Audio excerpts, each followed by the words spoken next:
माँ बनना ही हो तो ऐसी माँ बनना। A positive attitude gives you power over your circumstances instead of your circumstances having power over you. यानी यदि हम सकारात्मक सोच रखते हैं तो किसी भी हालातों में अपने आप को संभाल पाएंगे। ऐसी ही एक माँ की कहानी आज हम देखेंगे। बने रहिए इस वीडियो के अंत तक और भविष्य के अपडेट्स के लिए चैनल सब्सक्राइब कर दीजिए। आज अनेक लोगों के मुख से सुनने को मिलता है think positive. The secret book भी इस बात पर सख्त भार देती है। ये वो पुस्तक है जिसे पढ़ने के बाद कई लोग डिप्रेशन से बाहर आ चुके हैं। किसी व्यक्ति से यदि कहेंगे कि थिंक पॉजिटिव तो वह व्यक्ति यही कहेगा कि उपदेश देना अलग बात है, लेकिन जिंदगी में वैसे ही जीना अलग बात है।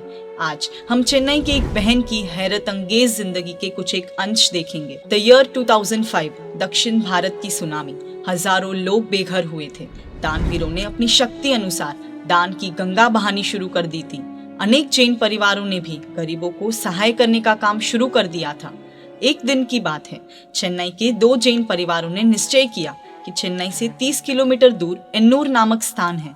सैकड़ों गरीबों को सुनामी से नुकसान हुआ है, इसलिए उधर पहुंचकर भोजन दे सकते हैं। दोनों परिवारों ने लगभग 1000 फूड पैकेट्स रेडी किए और सुमो गाड़ी में जाने का प्लान बनाया। कुल 10 लोग जाने वाले थे, उसमें 35 वर्ष की उम्र के एक बहन। ऐसे तो जाने वाले नहीं थे, उनकी देरानी जाने वाली थी, लेकिन किसी कारणवश वो नहीं जा पाए, इसलिए ये बहन ने जाने का तय किया। इस कहानी में हम उन्हें ऊष्मा बहन के नाम से पहचानेंगे। कुदरत कभी कभी हमारी जिंदगी में अनेक घटनाओं का निर्माण कर देती है। ऊष्मा जी के साथ भी कुदरत ने बहुत बड़ी चाल खेली थी। ऊष्मा जी तुरंत मंदिर गए, शंखेश्वर पार्श्वनाथ प्रभु की अष्टप्रकारी पूजा की। तब तक उनको पता ही नहीं था कि उनके साथ कितनी भयानक घटना होने वाली है। दोनों परिवार एन्नूर पहुंचे। सब ने अपने हाथों से गरीबों को भोजन दिया। ऊष्मा जी इतने श्रद्धालु थे कि हर एक फूड पैकेट देते वक्त वो मन में प्रार्थना करते कि यह जीव का भला हो, जैन संघ का भला हो, पूरे विश्व का भला हो। उन्होंने अपने लिए कुछ मांगा ही नहीं। इस तरह सभी को फूड पैकेट देकर एन्नूर से वापस चेन्नई की ओर आ रहे थे। गाड़ी में ऊष्मा जी खिड़की के पास बैठे थे। उनकी 2 साल की सबसे छोटी बेटी अंदर अंकल की गोद में बैठी थी।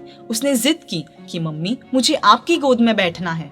माँ ऊष्मा जी ने बच्ची को अपनी गोद में लिया। ऊष्मा जी का हाथ कार की खिड़की के कांच के ऊपर था। बच्ची का हाथ मम्मी के हाथ के ऊपर था। बच्ची गोद में आई और 2-3 सेकंड भी नहीं हुई थी और सामने की ओर से आती हुई एक लॉरी अपना बैलेंस खोकर एकदम सुमो के नजदीक आ पहुंची। ऊष्मा जी के हाथ को भयानक झटका देकर लॉरी आगे चली गई। इस एक्सीडेंट ने भारी नुकसान कर दिया। ऊष्मा जी का राइट हैंड बगल के पास से टूट गया। सिर्फ 2 नस के आधार पर हाथ लटक रहा था। खून बेहद बहने लगा था। बच्ची लगभग बेहोश हो गई थी। उसके हाथ पर भी चोट लगी थी। सुमो रुक गई। अंदर बैठे सब लोग रोने लग गए थे। उस सिचुएशन में यदि हम ऊष्मा जी की जगह होते तो क्या होता, सोचकर ही हृदय कांप उठता है। But If you are positive, you will see opportunities instead of obstacles. ऊष्मा जी ने अपने उस वक्त के भाव बताते हुए कहा कि मेरा राइट हैंड सिर्फ 2 नस के आधार पर लटक रहा था, फिर भी मेरे मुंह से एक चीख भी नहीं निकली। उसी समय मन में 2 सुंदर विचार प्रकट हुए। पहला, आज मेरा राइट हैंड चला गया। मान लो कि आज इस हाथ का समाधि मरण हुआ है, क्योंकि सुबह इसी हाथ ने अष्टप्रकारी पूजा की थी। बाद में इसी हाथ ने सैकड़ों गरीबों को भोजन भी दिया था। तो यह हाथ 2 अच्छे काम करके मर गया, इसलिए इसका समाधि मरण हो गया। दूसरा, अब यह हाथ नहीं रहा तो मैं घर के काम ज्यादा नहीं कर पाऊंगी, मुझे धर्म करने का ज्यादा टाइम मिलेगा। ये थे ऊष्मा जी के उस वक्त के विचार। वो कहते हैं ना, problems are the part of life but handling them is the art of life. ऐसी हालत में ऊष्मा जी ने ऑटो को रोका। बच्ची वगैरह के साथ उसमें बैठे अपोलो हॉस्पिटल पहुंचे। ट्रीटमेंट शुरू हुआ। 15 दिनों तक हॉस्पिटल में रुकना पड़ा। उन दिनों अनेक रिश्तेदार आते, तरह तरह की बातें करते। किसी ने कहा, ऊष्मा, अपाहिज बनकर जीना, इससे तो मर जाना अच्छा था। सामान्य व्यक्ति ऐसी बातों को सुनकर टूट जाता है, किंतु ऊष्मा जी ने जवाब दिया कि मैं अपाहिज भले ही बनी, लेकिन मेरे भगवान, मेरे गुरु, मेरा धर्म तो मेरे साथ ही है। ऐसे अनमोल मानव भव में मैं मरना क्यों चाहूँ। मेरा हाथ भले गया, लेकिन मेरा जैन शासन नहीं गया। किसी ने कहा, उष्मा, तू तो बहुत धर्म करती थी, तो यही धर्म ने तुझे क्या दिया? कहाँ गया तेरा धर्म? कहाँ गए तेरे भगवान? तेरी रक्षा क्यों नहीं की? यह धर्म वर्म सब फालतू की बातें हैं। हॉस्पिटल के बेड पर टूटे हुए हाथ के साथ उष्मा जी ने जवाब दिया, आपकी सोच गलत है। मेरा हाथ टूट गया, वो धर्म ने या भगवान ने नहीं तोड़ा है। मैंने पूर्व भव में जो कुछ भी गलत कर्म किए होंगे उसकी वजह से ही मेरा हाथ टूटा है। धर्म ने और भगवान ने तो मुझे ऐसी हालत में भी प्रसन्नता की भेंट दी है, खुमारी दी है। धर्म ने मुझे क्या दिया वो मैं जानती हूँ। धर्म ने मुझे दुख में भी समाधि और प्रसन्नता दी है। Dharma is always around you to protect you from your fears only if you have faith in it. Ushma ji की आज उम्र लगभग 49 इयर्स है। चेन्नई के मैलापुर एरिया में एक जैन परिवार में उनका जन्म हुआ था। 49 इयर्स पहले भी उनका परिवार करोड़ों का मालिक था। सुख समृद्धि उनको कदम कदम पर मिली हुई थी। सेंट जॉन्स नाम की क्रिश्चियन स्कूल में उन्होंने पढ़ाई की थी। 12th स्टैंडर्ड पूरा करने के बाद जब कॉलेज में पढ़ने की बात आई तब उष्मा जी ने पापा को कह दिया कि कॉलेज के 3 साल के बाद तो आप मेरी शादी करवा देंगे और शादी के बाद मुझे धर्म करने का मौका ही नहीं मिलेगा, इसलिए मुझे कॉलेज नहीं करनी है। पापा ने उष्मा जी को बहुत समझाया पर वो न माने और 3 साल में नवानो, उपधान, 16 उपवास आदि आराधना की। पालितना में पूज्य आचार्य भगवंत श्री पुण्यपाल सुरेश्वर जी महाराज साहिब की निश्रा में उपध्यान किया, जो आज गच्चाधिपति है। उस उपध्यान में उष्मा जी को दीक्षा की भावना तो हुई, लेकिन परिवार का फोर्स और वैराग्य की कमी के कारण आखिर 21 साल की उम्र में उष्मा जी की शादी हो गई। उनको 3 बेटियां हुई। हर एक बेटी को उष्मा जी ने बचपन से ही सिर्फ और सिर्फ दीक्षा के ही संस्कार दिए। जो भी वैराग्य बढ़ाने वाले प्रसंग होते वो ही उनको सुनाते, वो ही दिखाते। राइट हैंड नहीं है पर फिर भी पराधीन नहीं बनी। आज भी वो सिर्फ लेफ्ट हैंड से सब कुछ बना लेते हैं।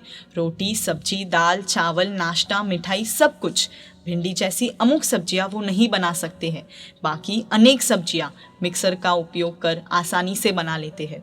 तीनों बेटियों के पास उष्मा जी को घर के काम करवाना पसंद नहीं था। इसलिए नहीं कि घर के काम करना बुरी या गलत बात है, बल्कि इसलिए कि वो चाहते थे कि उनकी लड़कियां पढ़े, संयम यानी दीक्षा के रास्ते पर आगे बढ़े। घर के सारे काम जैसे कपड़े धोना, बर्तन धोना, झाड़ू, पोछा, साफ सफाई, सब कुछ एक हाथ से एकदम आसानी से करते हैं। एक हाथ चले जाने का गम उनके चेहरे पर कभी दिखता ही नहीं है। आखिरकार उनको अपनी भावना का, अपनी मेहनत का फल मिला। उनकी 2 बेटियों ने दीक्षा दानेश्वरी पूज्य आचार्य भगवंत श्री गुणरत्न सुरेश्वर जी महाराजा के पास दीक्षा स्वीकार की और अब उत्तम कोटि का संयम जीवन जी रहे हैं। पूज्य श्री के हाथ से 400वां रजोहरण यानी 400वीं दीक्षा इन्हीं की पुत्री को मिली थी। वो दोनों तो साध्वी जी बने ही हैं और अब उनके पीछे पीछे अनेक मुमुक्षु दीक्षा के लिए तैयार हो रहे हैं। शादी के बाद जिस तरह सब कपल्स घूमने जाते हैं उसी तरह ये भी महाबलेश्वर घूमने गए थे। दोपहर को 3 बजे वहां पहुंचे, लेकिन वहां का माहौल उनको तनिक भी नहीं सुहाया। उन्होंने अपने पति से कह दिया कि यहाँ प्रभु का मंदिर नहीं है, सुगुरुओं का संग नहीं है, धर्म की आराधना नहीं है, मुझे यहाँ पर एक दिन भी नहीं रुकना है। और शाम को 6 बजे तो उन्होंने महाबलेश्वर छोड़ दिया। नजदीक में पुणे सिटी में पूज्य आचार्य भगवंत श्री पुण्यपाल सूरी जी विराजमान थे। वहां जाकर 3 दिन रुके, फिर चेन्नई अपने घर लौट आए। यह था उनका घूमना। शादी से पहले उष्मा जी ने अपने पापा से कह दिया था कि आप मेरे लिए कोई भी लड़का ढूंढो, वो भले ही लंगड़ा लूला होगा तो भी चलेगा, लेकिन मुझे धर्म करने की संपूर्ण अनुकूलता मिलनी चाहिए। आज का जमाना ऐसा है कि संतान यदि धर्म में ज्यादा जुड़ने लगे तो अनेक माता पिता उनको रोकते हैं। संतान यदि दीक्षा की भावना वाले बने तब तो माता पिता जबरदस्ती शादी करवा देते हैं। शायद ऐसा भी बोल देते हैं कि घर से हमारी अर्थी निकले, उसके बाद ही तुझे दीक्षा मिलेगी। यहाँ पर उल्टी बात है। उष्मा जी ने अपनी तीसरी यानी सबसे छोटी बेटी से तो कह दिया है कि तुझे भी दीक्षा ही लेनी है, यदि शादी करेगी तो तेरा मेरा संबंध खत्म जैसा ही समझना। जब तीनों लड़कियां 8th से 12th स्टैंडर्ड में पढ़ रहे थे, तभी उष्मा जी ने तीनों को 2-2 बार नवाणु करवाई। स्कूल में चिकन पॉक्स का बहाना बनाकर 28 दिन की छुट्टी ले ली थी। स्कूल भी कॉमन नहीं थी, चेन्नई की हाई फाई स्कूलों में से एक थी। उनकी सेकेंड डॉटर ने 12th स्टैंडर्ड में ही संस्कृत की पढ़ाई कर ली थी और स्कूल में 98% लाए थे। उसमें भी मैथ्स, अकाउंट्स, कॉमर्स, इन तीनों सब्जेक्ट में 100 मार्क्स लाए थे। उष्मा जी ने तीनों बेटियों को बोल दिया था कि यह स्कूल वगैरह की पढ़ाई का कुछ ज्यादा प्रॉफिट नहीं है, बस पास हो जाओ वो काफी है, उसके पीछे अपना समय बिगाड़ना मत। उनकी सेकेंड डॉटर की स्पीच हृदय स्पर्शी होती है। दीक्षा के एक दिन पहले उन्होंने जो 40 मिनट की स्पीच दी थी, उसे सुनकर हजारों लोगों ने खुशी के आंसू बहाए थे। 24 अप्रैल 2018 की रात को उन्होंने जो स्पीच दी थी, वो आप YouTube आदि पर सुन सकते हैं। किस तरह से उष्मा जी ने अपनी बेटियों को तैयार किया, वो हम उनकी बेटियों के शब्दों को सुनकर समझ पाएंगे। उष्मा जी खुद हिंदी, तमिल, इंग्लिश, मारवाड़ी, इन 4 भाषाओं में घंटों तक स्पीच दे सकती है। उष्मा जी की सबसे खास बात, जब भी आप इनसे मिलेंगे तब आपको ये चीज देखने को जरूर मिलेगी। ये आपको कभी भी दुखी दिखेंगे ही नहीं। हंसना, प्रसन्न रहना उनका स्वभाव है। कोई भी नेगेटिव चीज को पॉजिटिव लेना उनका नेचर है। ये तो संक्षेप में हमने इनकी जिंदगी के कुछ अंश देखे हैं। अब सामान्य जिंदगी या सामान्य व्यक्तित्व से इनके व्यक्तित्व की तुलना करने का एक प्रयास करते हैं। उष्मा जी ने चाहा था कि लड़का यदि अपंग भी हो तो भी चलेगा, लेकिन धार्मिक चाहिए। हालांकि उन्हें रूपवान, संपत्तिमान ऐसा धार्मिक लड़का मिला। आज की वास्तविकता हम सभी को पता ही है। आजकल की लड़कियों को मॉडर्न लड़का चाहिए। धार्मिक न हो तो भी चलेगा, रूपवान, संपत्तिमान, डिग्री वाला, घूमने फिरने लेकर जाने वाला चाहिए। यानी धार्मिक नहीं बल्कि मौज शौक वाला चाहिए। आजकल हुक्का, स्मोकिंग, ड्रिंकिंग ये सब न्यू नॉर्मल हो चुका है। उष्मा जी को हाथ नहीं होने का, बेटा नहीं होने का कुछ भी गम नहीं है। अरे वो तो अपने पति से भी कहती है कि यदि आपको दीक्षा लेने की इच्छा है तो आप ले लीजिए, मेरी फिक्र मत कीजिए।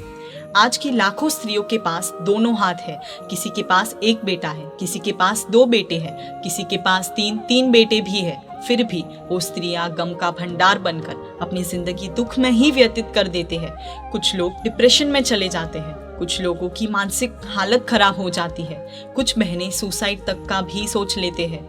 एक बात यहाँ नोट करने जैसी है, उष्मा जी का एक हाथ टूटा। अनेक लोगों ने ताने भी मारे कि ऐसे जीने से तो मर जाना अच्छा है। फिर भी उन्होंने कभी सुसाइड का नहीं सोचा, क्योंकि उन्हें ये बात भली भांति पता थी कि यदि सुसाइड कर लिया तो आत्मा की दुर्गति ही होगी और आने वाले भव में जिन शासन से वंचित रह जाएंगे। वे डिप्रेशन में भी नहीं गए। छोटी छोटी चीजों की कमियों के कारण हम आंसू बहा देते हैं, क्रोध करते हैं, मन की समाधि खो देते हैं। जिस हाथ ने जिस दिन लास्ट अष्टप्रकारी पूजा की, सैकड़ों गरीबों को जिस हाथ ने दान दिया, वो हाथ उसी दिन टूट गया। फिर भी उष्मा जी को प्रभु पर, शासन पर, धर्म पर गुस्सा नहीं आया। टू हेल विद गॉड ऐसे भाव भी नहीं आए। धर्म की श्रद्धा तनिक भी कम नहीं हुई। और आज की हालत देखने जाए तो हजारों नारियां थोड़ा सा भी दुख आए तो प्रभु और धर्म के प्रति फरियाद शुरू कर देते हैं। हमने इतना धर्म किया, फिर भी हमें ऐसा दुख मिला। इतना धर्म किया और धर्म ने बदले में हमें क्या दिया? भगवान तो है ही नहीं। कुछ इस तरह की विचारधारा होती है ना। जैन धर्म का अद्भुत कर्म सिद्धांत क्यों उस समय पर समझ नहीं आता हमें। जो हुआ सो हुआ, लेकिन अब हम सब उष्मा जी जैसे बनने की भावना भा सकते हैं, सत्वशाली बन सकते हैं। कायर नहीं बनना है, शूरवीर बनना है, डरपोक नहीं बनना है, निर्भय बनना है। माताओं को भी सोचना चाहिए, मॉडर्न माँ बनना है या सच्ची जिन शासन की माँ बनना है। क्योंकि जिस दिन हमने सही निर्णय ले लिया, उस दिन से हम मनुष्य स्त्री नहीं बल्कि इसी स्वरूप में देवी जैसा जीवन जी सकेंगे, और वो भी गर्व से। उष्मा जी के जीवन के बारे में जानकर आपको कैसा लगा? आप अपने भाव कमेंट्स द्वारा व्यक्त कर सकते हैं। हमें दीक्षा के भाव क्यों नहीं होते? संयम लेने की इच्छा क्यों नहीं होती? हे भगवान, आज एक प्रयास करना है। बधाई हो, हमारा मुहूर्त निकल गया है।